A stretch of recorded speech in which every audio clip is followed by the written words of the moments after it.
Hi, Ann. Hi, Bob. How are you? I'm just great. How are you? Let me introduce us.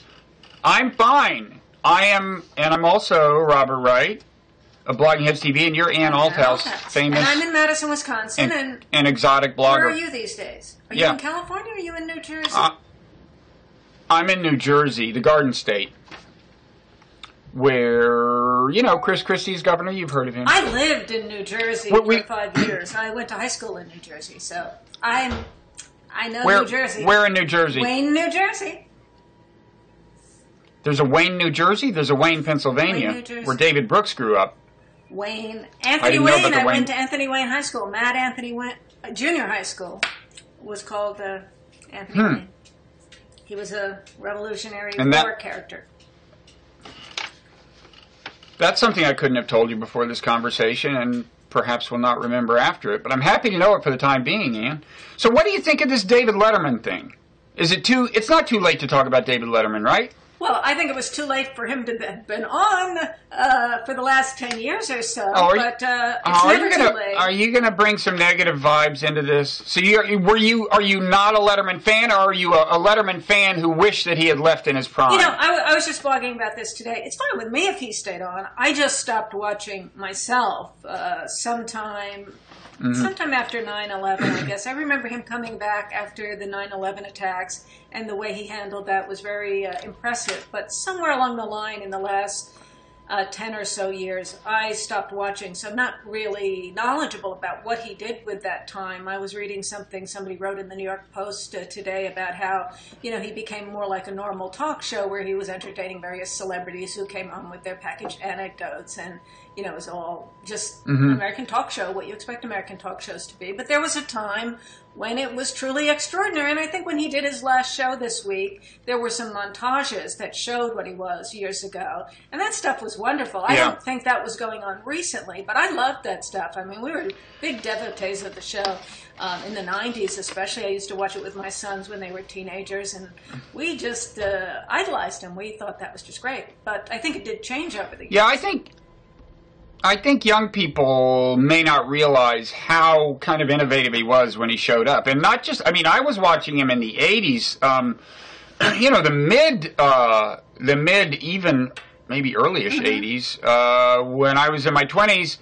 And I kind of think he could be called the first postmodern late-night talk show host, in the sense that he, completely subverted the format that his show was part of, Johnny Carson had been self-mocking at times, and maybe Johnny Carson would do self-referential things like let a camera see the cue cards or something. But, Letterman just seemed to be always mocking almost the very idea of a late-night talk show. He was... But he didn't he didn't get the Tonight Show. Partly because it was a little bit more iconoclastic. It wasn't the late night, people around America are going to bed now and we want something to come in for Atlanta. But I don't think he deserves all of that much, as much credit as you're giving him, because there were progenitors back in the 50s and 60s. I remember Ernie Kovacs. I'm old. But, Ernie Kovac, but Ernie Kovac wasn't a late night talk show. I said Ernie Kovac was certainly absurdist, and David Letterman was that. Yeah, and you're right, actually. David Letterman has a little Ernie Kovac in him. People say also Steve Allen. I remember this and even just to say Jack Parr, these things have been going on for a long time. And some stuff was... They have been, and like I said, it was an evolution. It was an evolution, and probably Jack Parr was probably closer to Letterman than Johnny Carson was, so it wasn't a continuous evolution. Right. But I do think, I think in a way sometimes Letterman almost carried it too far for my taste. The consistent absurdism. Bob, hang on a second. Oh no! Wait a minute! I'm not hearing a word you're saying. Oh, I just did something so stupid. Ann just did something stupid. Bob, can you hear me? Yeah, I just did some. Well, I just did some postmodern Letterman-esque funny business here. Well, I hope you left the camera running so that it was captured. I think the people are going to find it wonderful, but I did something stupid. What'd you do? Well, I can't see it. What'd you do? Something in the wire, and it pulled the buds out of my ears. That sounds wonderful. Thank you for that. It was all. That's so Letterman-esque. Yeah, so. I'm almost tempted to suspect it was intentional. It's so perfect for the moment because you're subverting the very format that we are part of. Yeah. It was subversion galore, and I hope the people appreciate the convincingness of my physical comedy. You always go the extra mile, Anne, and we thank you for that. I also have a dog wandering around in the background.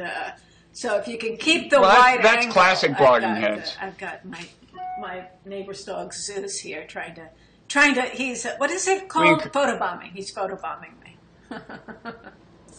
Oh no! I almost did it again. That's my kind of dog. I can't believe it.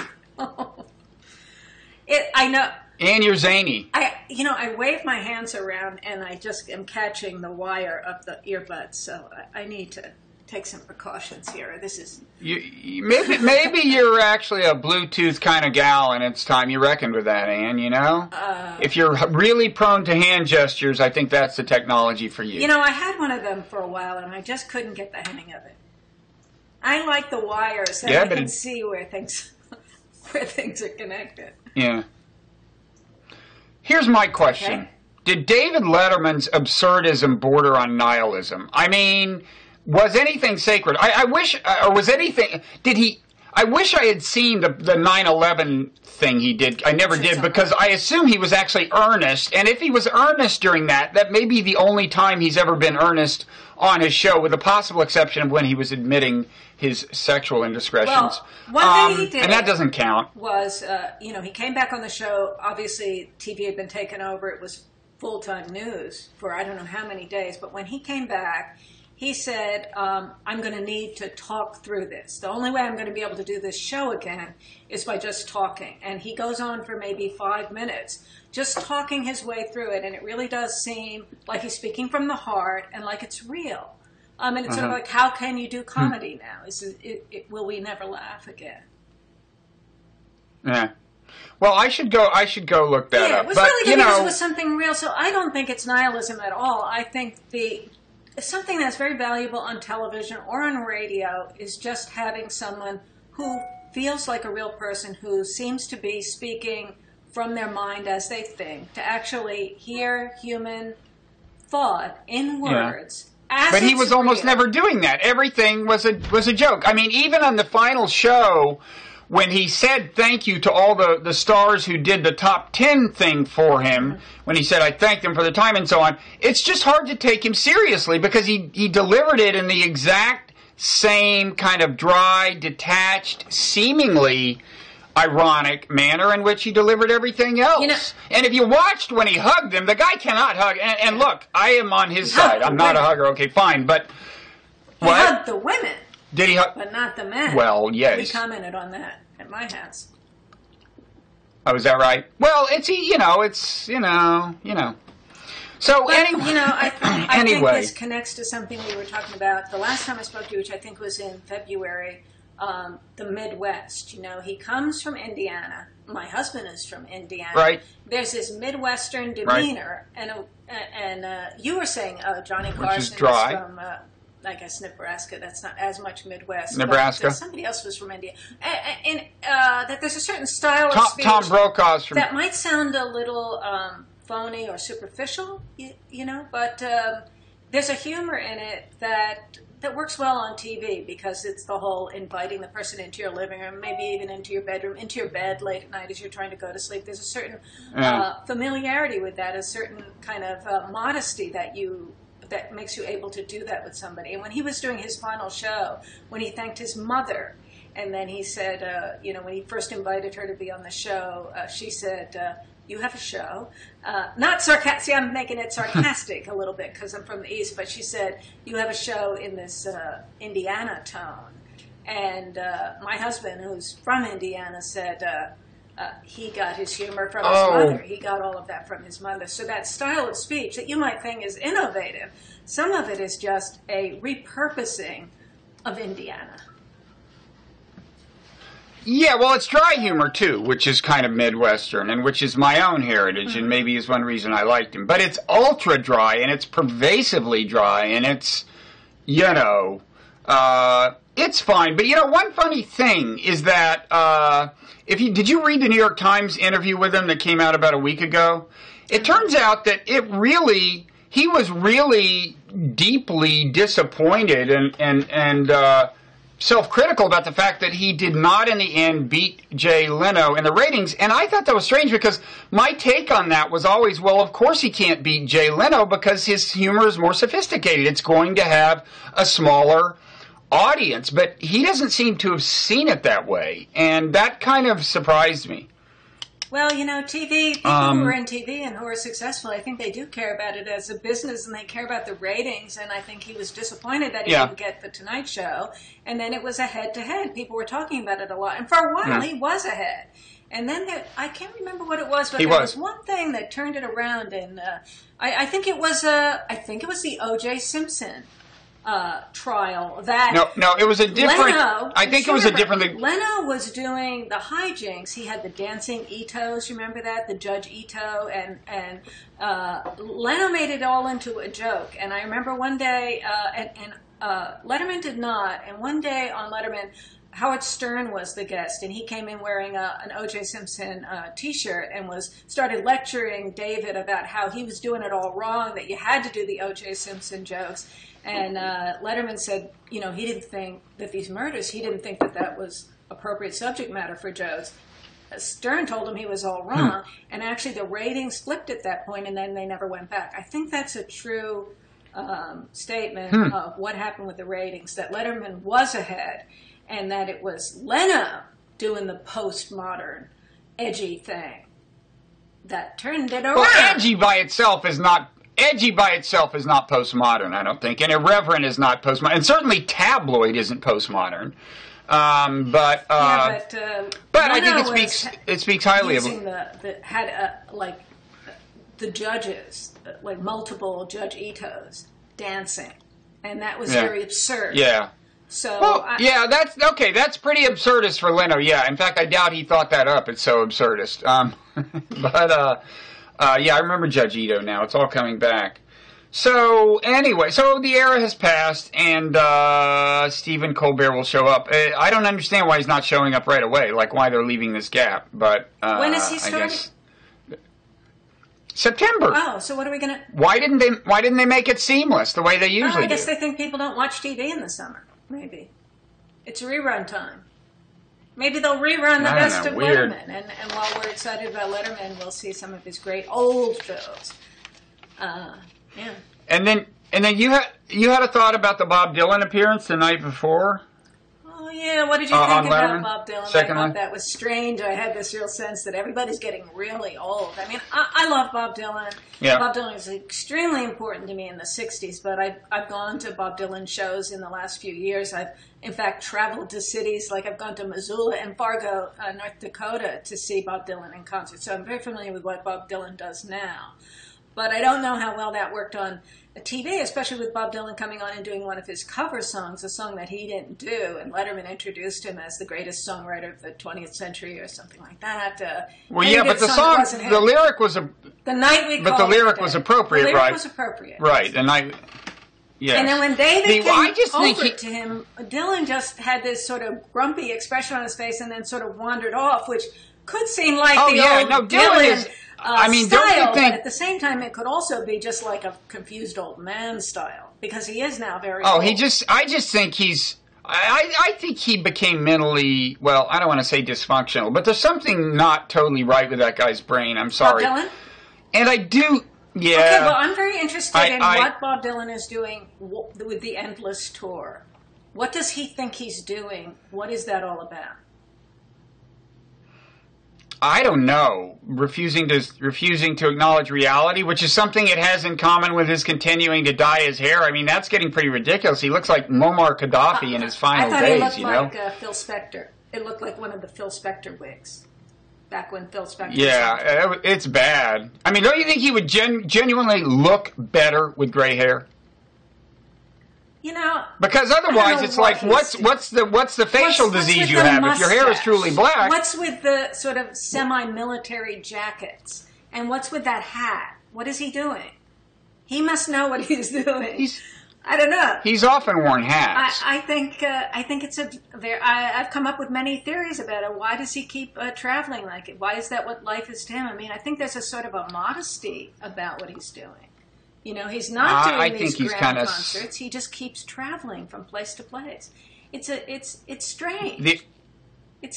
The only time I saw him was in concert live was unfortunately after he had converted to evangelical Christianity, and the concert reflected it. I don't know if he's still that way, but he was at the time.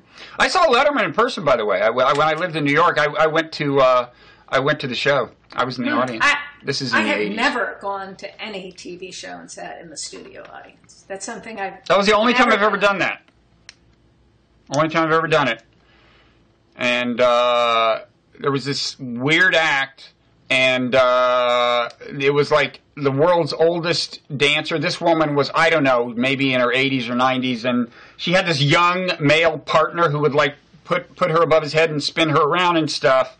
And it was, again, there was a kind of a cruelty to Letterman's humor. There was, sometimes I thought it kind of approached cruelty, and this was such a case. I mean, it was just ridiculous. He just brought them on as a freak show, and while they were dancing, by the way, you wouldn't have known this to watch at home, but he turned away and like buried his head. He could not stand to look at them while they were doing the thing, because I think maybe he would have started laughing and gotten out of control. But I also remember this question he asked the woman. So they did their thing. They came over, sat on the couch. And at some point, he says to the woman, he points to her young male partner and says, Letterman says, "Does he ever borrow money from you?"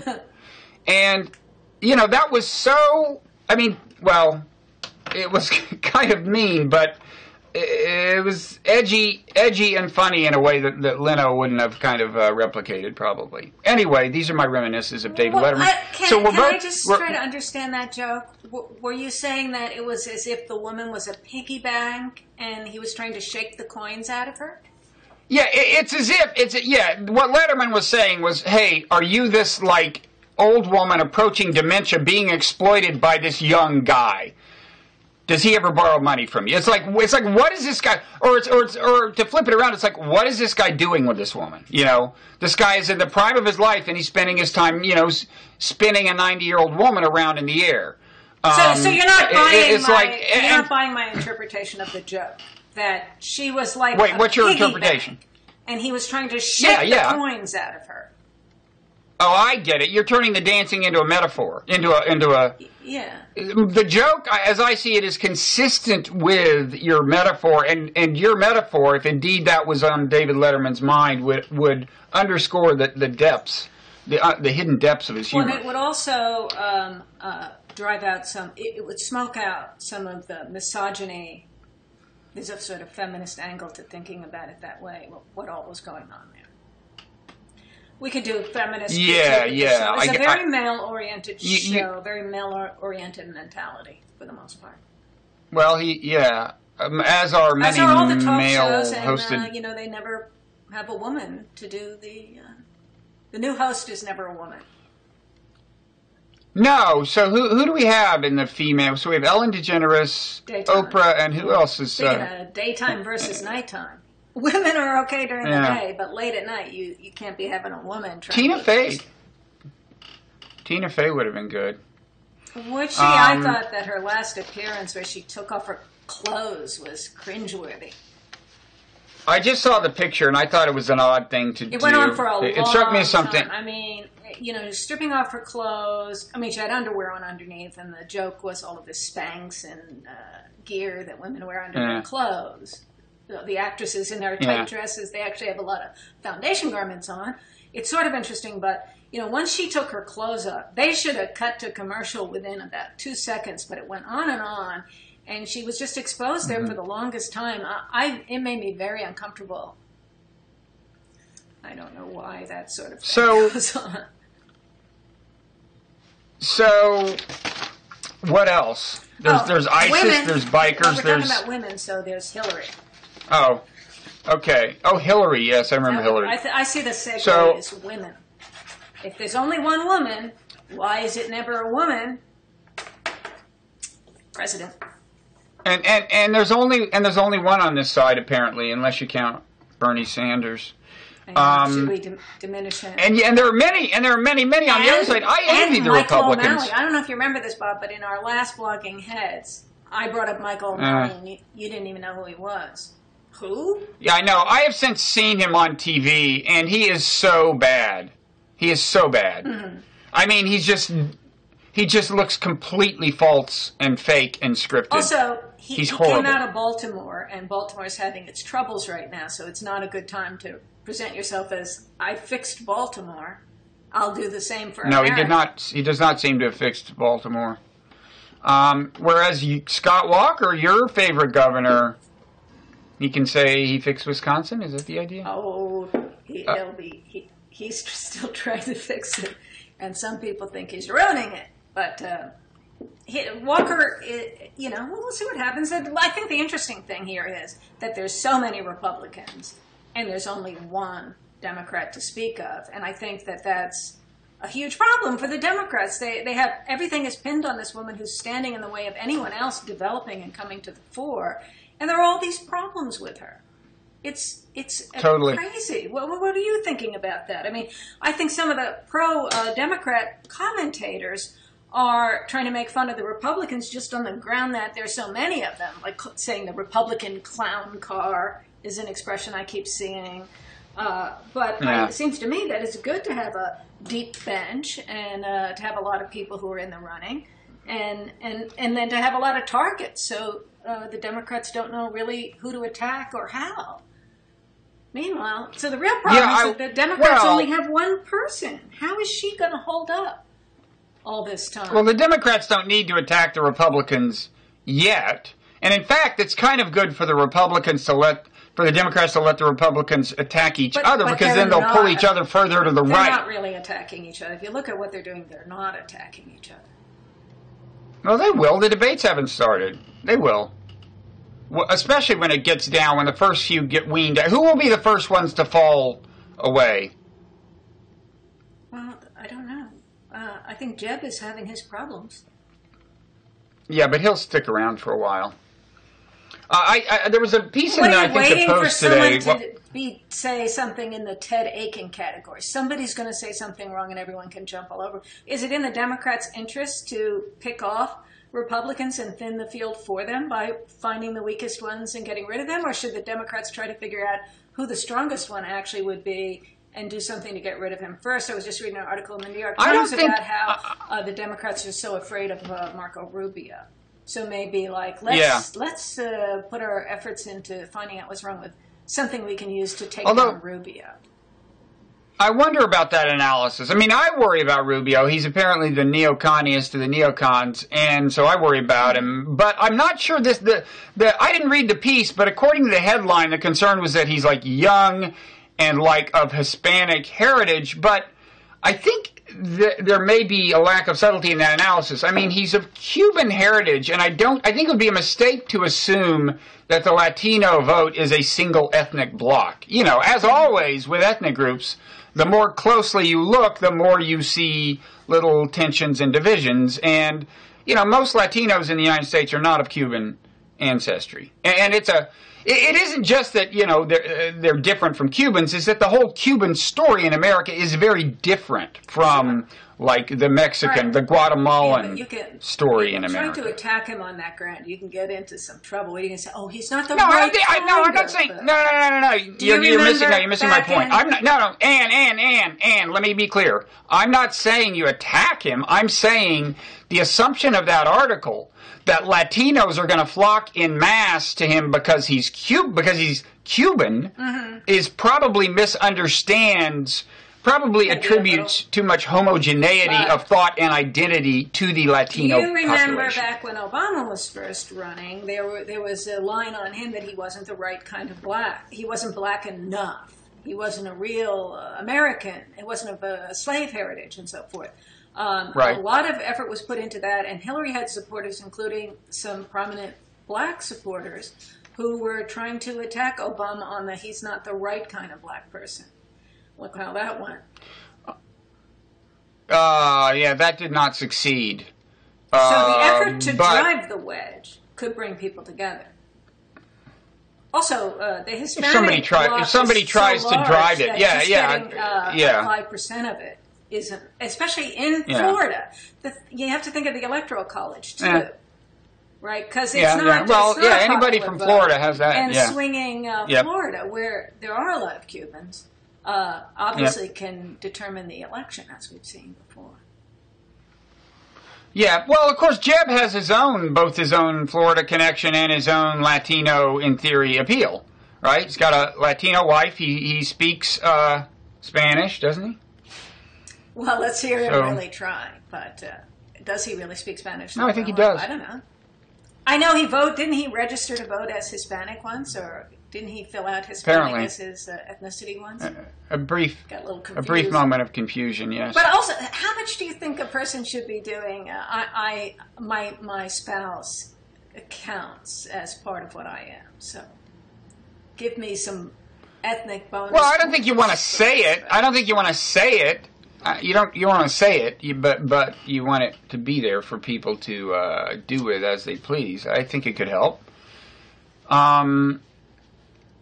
Certainly compared to Hillary, who I think does not speak Spanish. Talk about someone who has a spouse.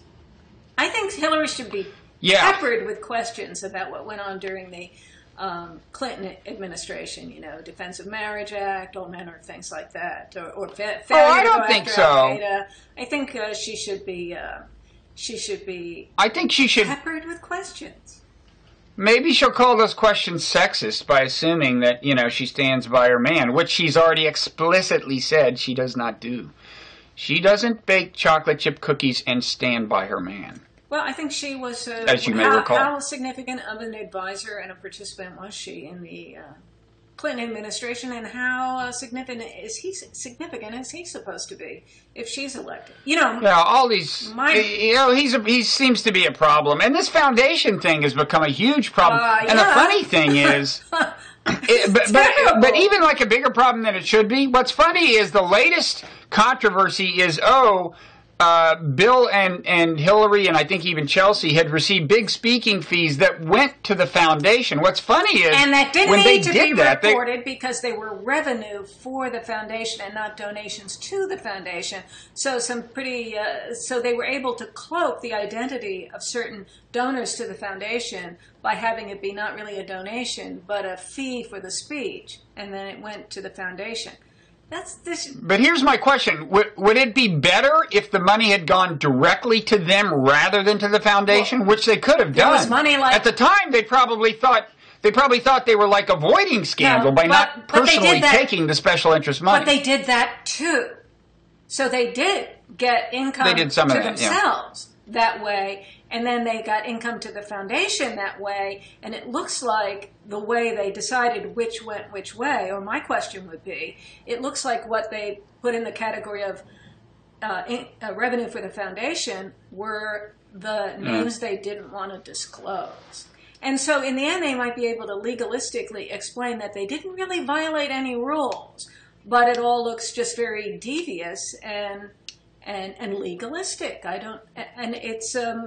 It's disturbing. There's just so much money. There's so much money. What does that foundation actually do, by the way? Do they cure diseases in Africa or what? Well, I think everything is selected for its political, appeal. That they're helping the poor. How can you complain about that? Okay, I just don't know specifically what they're doing, but I'm sure there is an answer, and I should Google it sometime. So, do you have a pick on the Republican side? Who's going to win the nomination? I'm going to say Rubio. Could happen. I know you're a Scott Walker person yourself. No, I just live in Wisconsin, and I've been following the Walker story. I think he has some skills as a politician that will be interesting to watch. And it's sort of like the favorite son phenomenon. Our guy is is actually getting attention on a national scale. But most people I know don't like him, so I'm just watching it. I'm not a. So what do you think about this? I don't really like any of them. What do you think? What do you think about this ISIS thing? They seem to be expanding in Syria and Iraq, as you may know. I think it's obviously very troubling. What should we do? I'm not a military expert. I have no idea what we ought to be doing. Are you feeling? How do you feel about the fact that we withdrew the way we did? And should we be sticking to our position and not intervening? Should we stand back and allow things to play out the way they are between the people who happen to be there, or should we do something? Well, I don't think ISIS actually presents a significant threat to the United States, except to the extent that we make it one, which we seem to be doing. I think if you ask, like, what can ISIS actually do to the United States, the main thing it can do is convince people who already live in the United States, recruit them and get them to do terrorism in the United States. And it's much more able to do that to the extent that we declare war on ISIS and are fighting a war with it in the Middle East, which we've basically done, even though we're not using ground troops. So I think we've kind of played into its recruiting narrative and maybe given it a chance to do the one thing it could possibly do to harm the United States per se. As for its threat to the region, there are a lot of governments that should fear it. Saudi Arabia, there was a bombing just today or yesterday of I think a Shiite mosque that was probably the work of ISIS. But one thing I think both we and Saudi Arabia have to do is prioritize our enemies. It's like, okay, if you are going to fight ISIS in Syria, you're kind of complicating things if you also fight the enemy of ISIS, in other words, the Assad regime, which we insist on doing. And it's just kind of classic, naive American idealism or something to think that there are no hard choices in the world. There are hard choices, and you just can't have it both ways. Like ISIS just took this Syrian city that has all these relics, and, that kind of thing is more likely to happen if we are fighting the regime that's fighting ISIS, even as we fight ISIS. And the same, you could say the same in Yemen, where we are nominally supporting and logistically supporting, I think, the Saudi bombing of the Houthis. The Houthis are enemies of ISIS in Yemen. We just can't. You got to pick. What is the real threat? I think Saudi Arabia should realize that to it especially, ISIS and not Iran is the real threat. And I think if we're going to deem ISIS a big threat that needs to be rolled back in Syria, we need to accept the fact that we shouldn't be trying to destroy the Syrian regime at the same time. Well, so was that a mistake? And in Iraq... So was Obama wrong back when he took that position? Yeah, it's a stupid position. But again, what you're hearing from me is what you could call a realist perspective, and that has been pretty much absent from American foreign policy since the first Bush administration, probably. And I'm not saying realism is always good, but... But you are saying the question should be threat to the United States. And not stabilizing. Well, for American policy, I think that should at least be the first thing, and we should get clear on it before proceeding to ask secondary questions, such as, well, is there some reason, moral or otherwise, to intervene in the interests of other people? We should at least get clear on what is and is not a threat to the United States. And the conversation in American foreign policy circles doesn't even get that far. It's at this point, so corrupted. Yeah. I don't know if I have anything smart to say about anything other than to try to drag it back into the American election. And I'm kind of tired of hearing everybody instinctively talk about, is this good for Republicans or Democrats? It's kind of disgusting. Well, yeah, although I got to say it's presumably better for Republicans, who seem to want to say is the basic Republican response...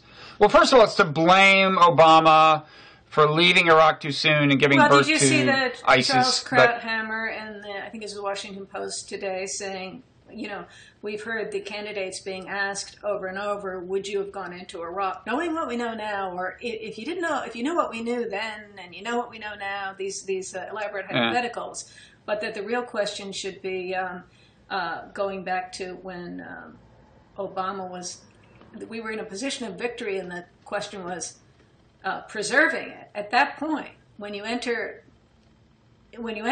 and that's the situation. Wait, Charles is saying we were in a position of victory in Iraq when Obama did something wrong? Did he really say that? He was saying that at the point when Obama took over, there was a victory. Oh, that was victory? To be preserved. That's what victory looks like? What would catastrophic defeat look like if that's victory?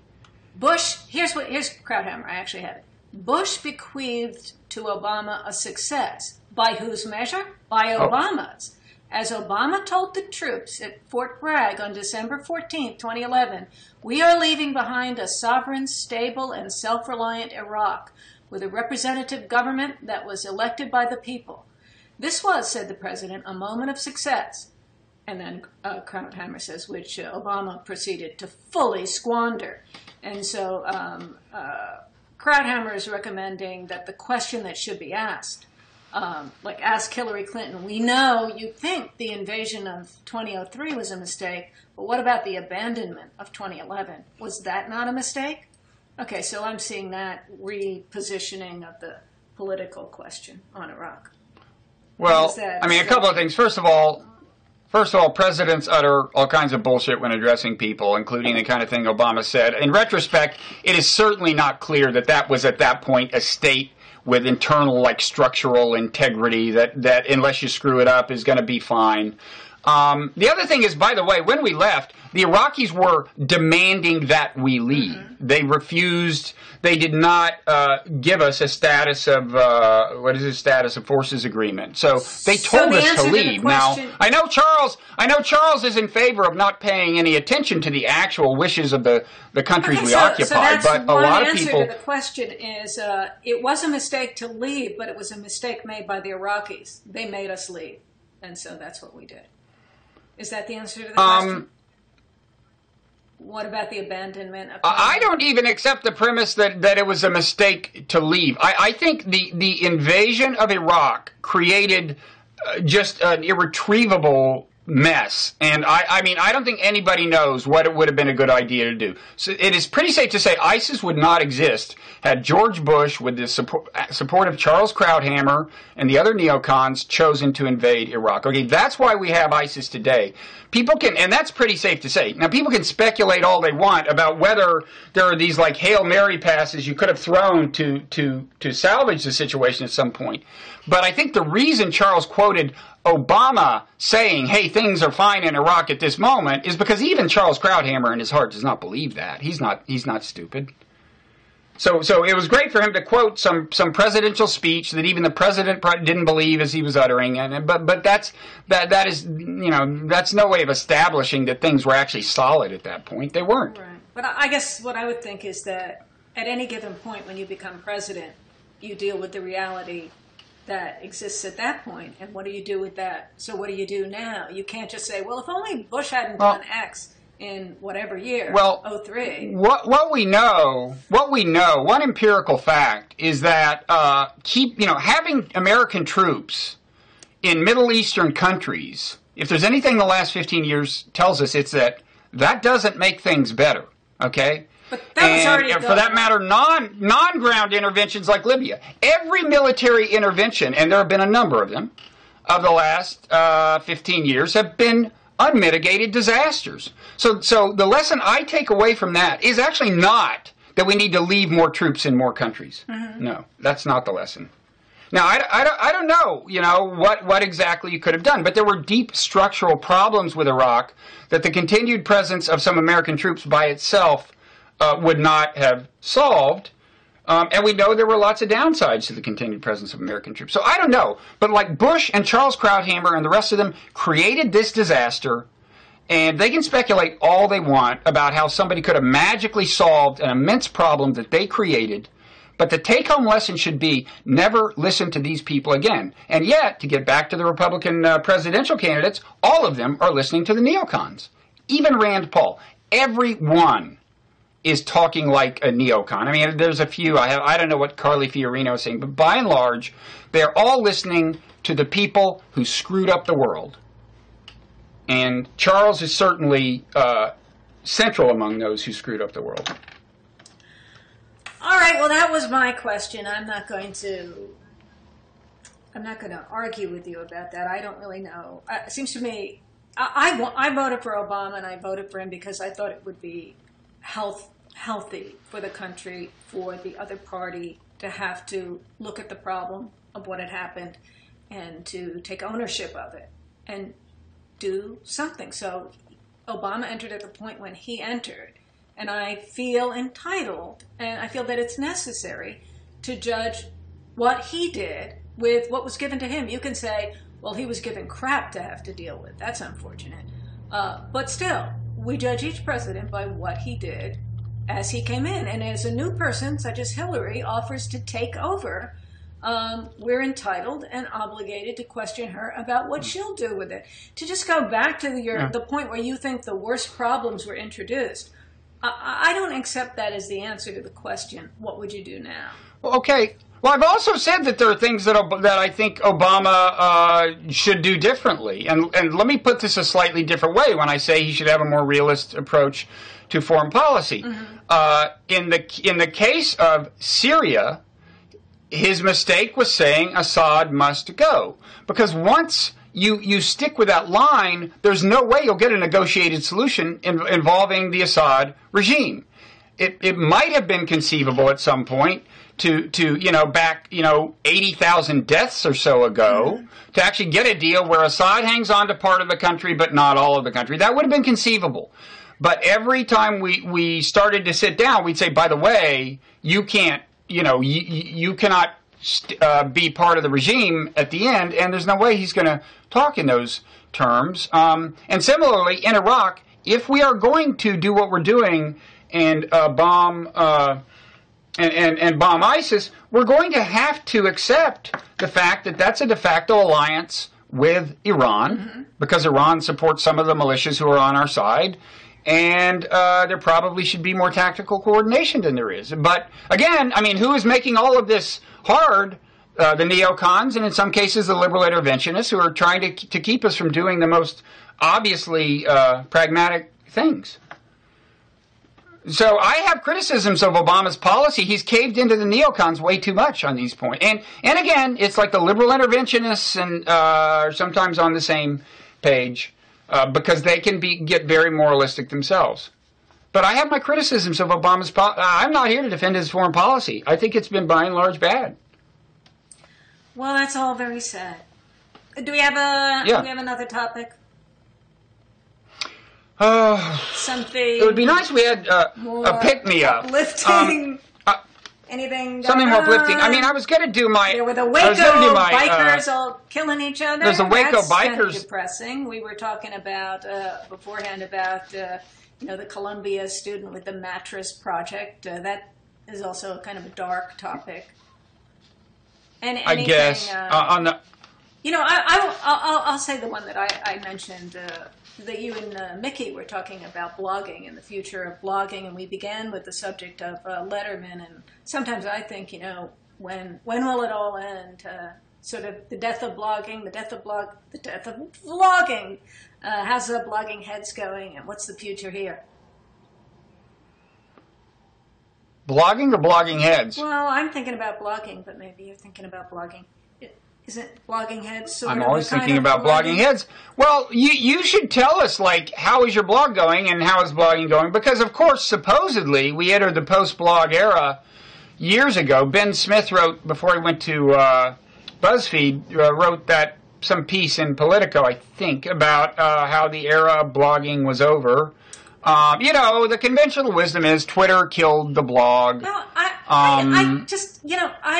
I've tried to use Twitter. I go look at Twitter sometimes. I just don't really believe that Twitter is something that's very readable or interesting. I think the sort of pace of blogging. To me, it's perfect, and I'm a dead ender in blogging. I'm not going to do. I could do Twitter, but I just feel like your stuff just gets in a big rush of things with everybody else, and it's there and it's gone, and whatever. You're just contributing everything to the Twitter site. You're not a place, but when you have a blog, you're a place, and people come to it, and it's very fast moving and lively and spontaneous, but it has some substance and reality to it, and it's always there. So it's not this endless rush of just words that flow by in a way that seems meaningless. I mean, Twitter seems to work like a news feed, so you can see what are the latest stories. But I actually prefer to go to the New York Times or the Washington Post or even the New Yorker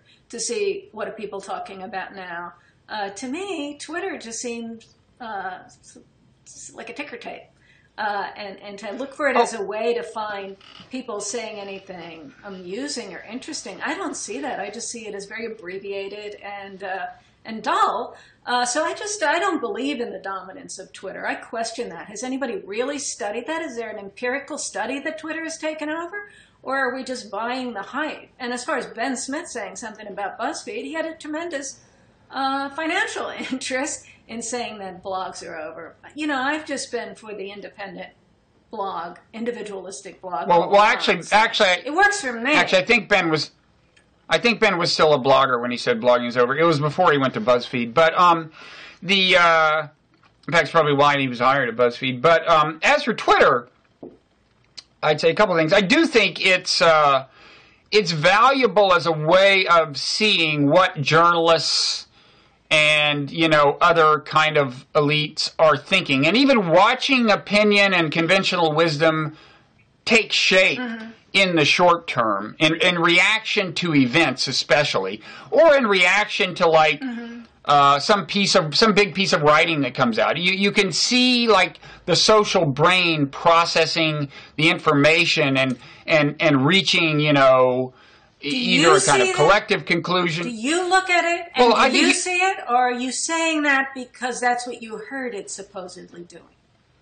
No, I've seen it in weeks when I'm really paying attention to Twitter, and lately I haven't been much because I need to get stuff done. But yeah, I think you do see it. I mean, the other thing I'd say is there are a lot of bloggers who do have a big Twitter presence, and one reason it makes sense for them is because once you establish a big Twitter following, you can use that to draw attention to the things you post on your blog. First of all, I had a lot of traffic on my blog when Twitter started, and I tried to use Twitter to drive traffic to my blog, and I still put up Twitter posts now and then, and I can look in my statistics. You don't get traffic from Twitter. It doesn't drive traffic to the blog. Everybody's just over there on Twitter, so why is it in your interest? Now, I think that celebrities do very well on Twitter because everybody wants to follow whatever celebrity they like, some pop star or something like that. So that's a big part of what Twitter is. And then it seems like the major media reporters are forced to do Twitter. I don't know if they really like having to do that as a sideline.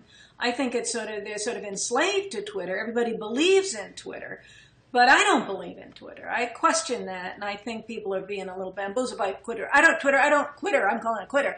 That should be another website for those who've quit Twitter. I don't believe that people are staring at Twitter trying to see the world as it is. I just think that's a meme, or that's something that that Twitter would like you to believe. I don't know who wants you to believe that. Please stare at Twitter so that when I put up an article in the Washington Post, you'll see that it's up, and then you'll go to the Washington Post.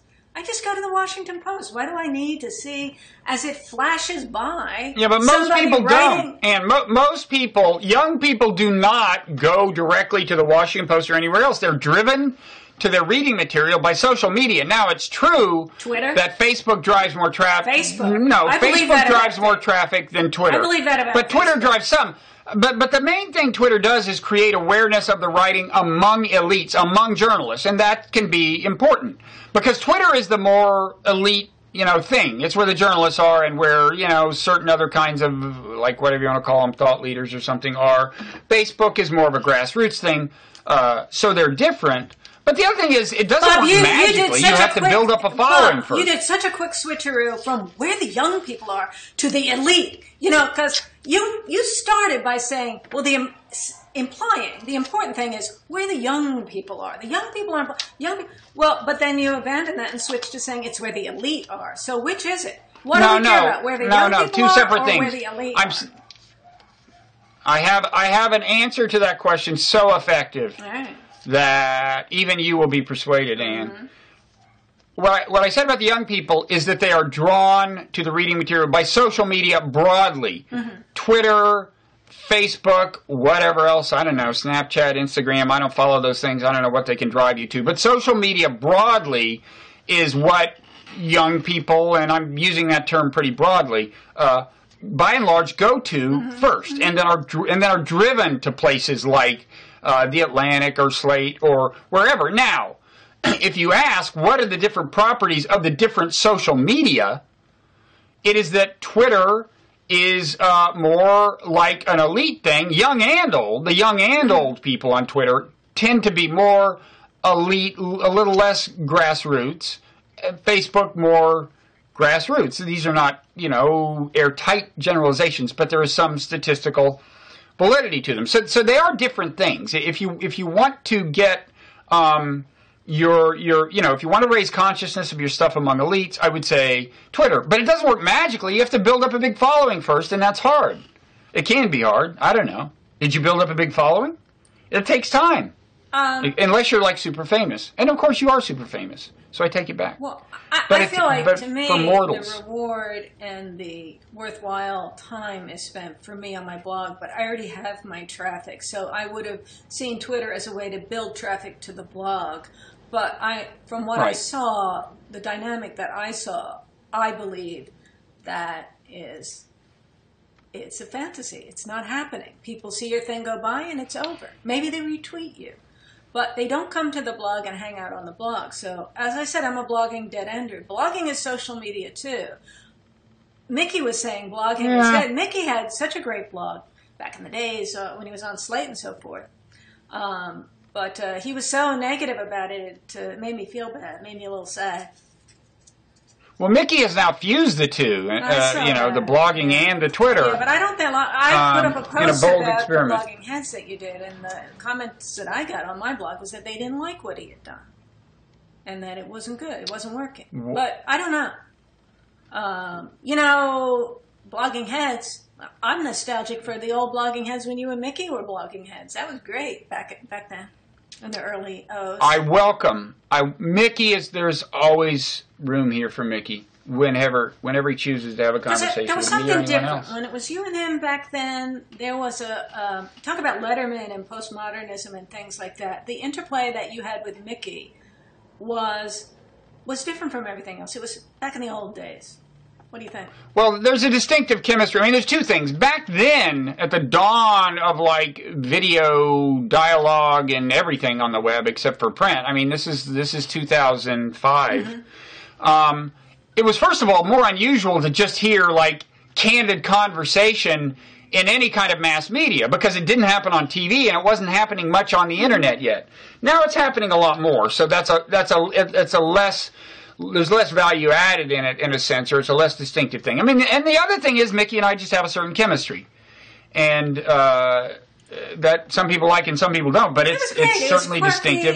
It had a lot of style, and as you say, I think there's a real hunger in the human being to hear other people speak, even imperfectly, but just spontaneously and in an unplanned way. And I don't think you get that on Twitter because, you have to compress what you're saying and you're constantly strained by the character limitation. So, but I think people speaking in real time, hearing people speak out loud, is one of the things I like about teaching law school, that you're able to think out loud and develop your thoughts in a real space with other people. It's what's great about just having someone to have a conversation with.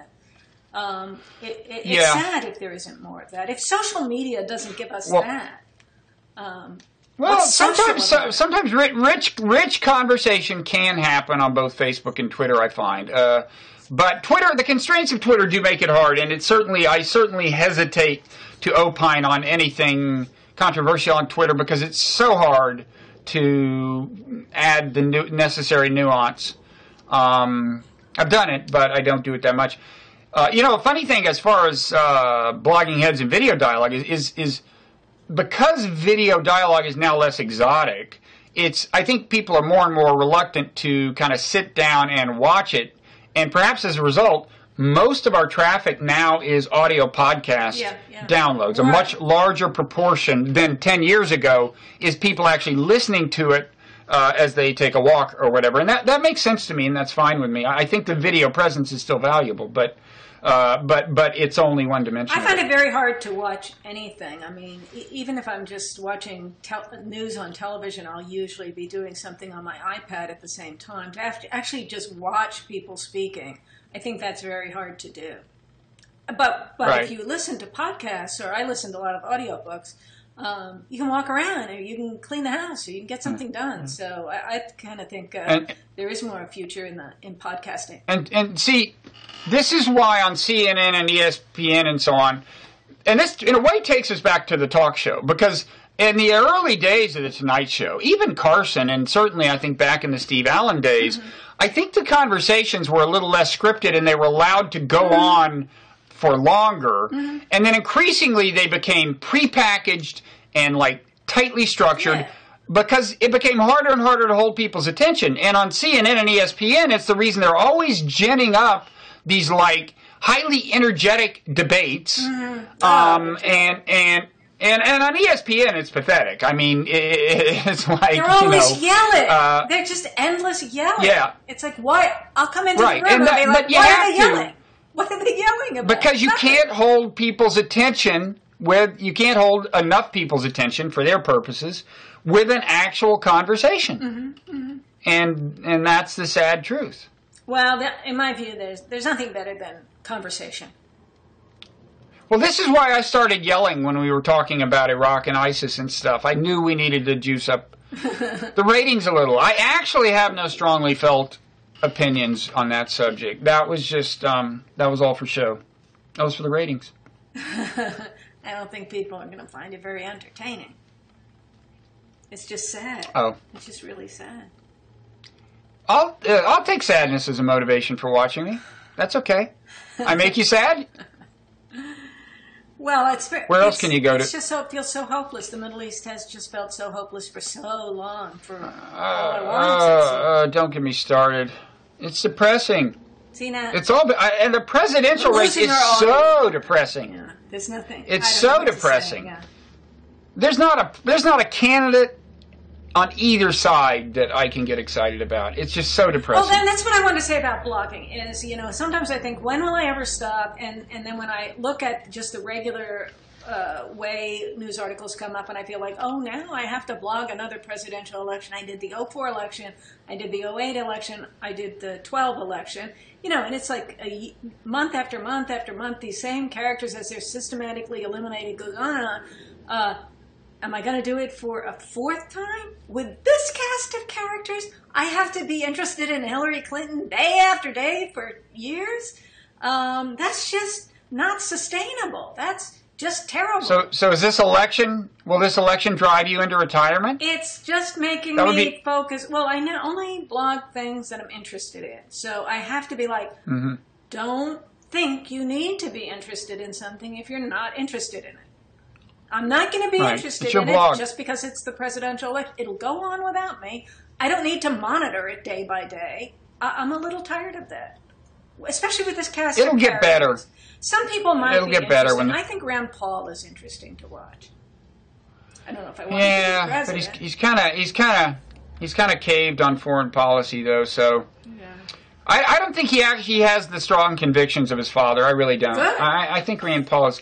I don't think he has either the brain power or the convictions of his father. I know you said you thought he was a little dumb. Yeah, he's. I wouldn't go as far as dumb. I wouldn't say he's dumb. I don't think he's as smart as his father. Well, if you want the smartest guy to win, then we'll have to have President Cruz. President who? Cruz. Oh, please. See, that's a good example of what's so depressing about this. You're right. He's not stupid, but he's like Well, that shows he's the close problem to of evil. picking the smartest guy. I mean, I know a lot of smart people, and I certainly wouldn't choose them to run things in order of how smart I think they are. In fact, the top smart ones are the ones I'd put out of the running, disqualify right off the top. Right? And maybe you or I should run for president. What do you think? I would hate to have any Possibly. kind of responsibility like that. I like to be on the side, observing. Well, then you and could be number commenting, 2. And Then you could be number 2 on the ticket. I don't even like to run a committee. I really don't like to run anything at all. I'm not the leadership type at all. I like to be the opposite of a leader. Well, that wouldn't be the purpose of running, though. The purpose of running, you know what would be fun, is to just run for the purpose of being in the debates, and being in the debates and just like telling the truth about stuff. Yeah. You want to be not a joker. Actually, tell the truth. Yeah.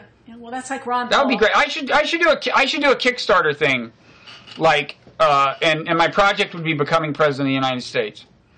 I saw a talk by the guy who started Kickstarter, Perry Chen, the other night. He's a very impressive guy, very impressive, and very seems like a very sincere guy who is marching to his drummer and isn't trying to maximize the value of the company. He's just got his mission, and he's going to stop there.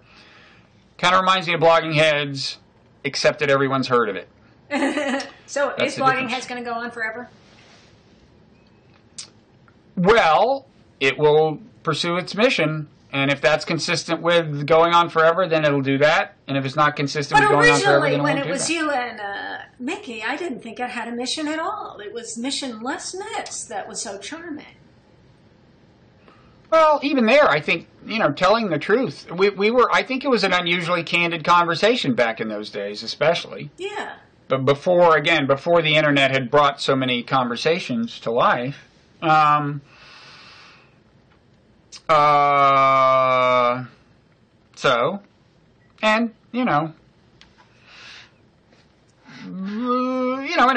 wasn't willing to do certain things.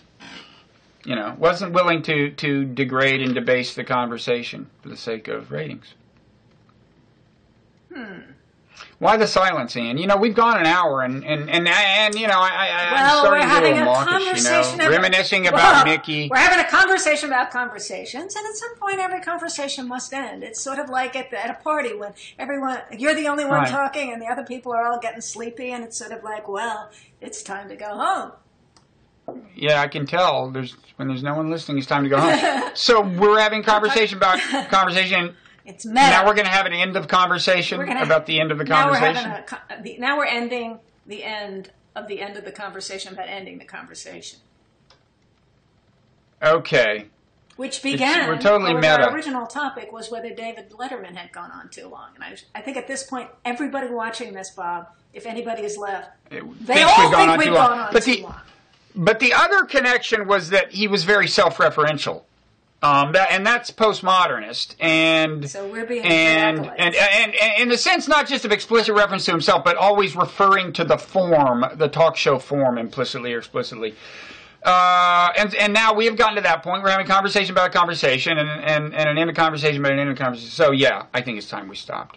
Okay. We've come full circle. Okay. Thank you, Ann. Thank you, Bob. Okay, take care. Talk to you later. Bye-bye. Bye-bye.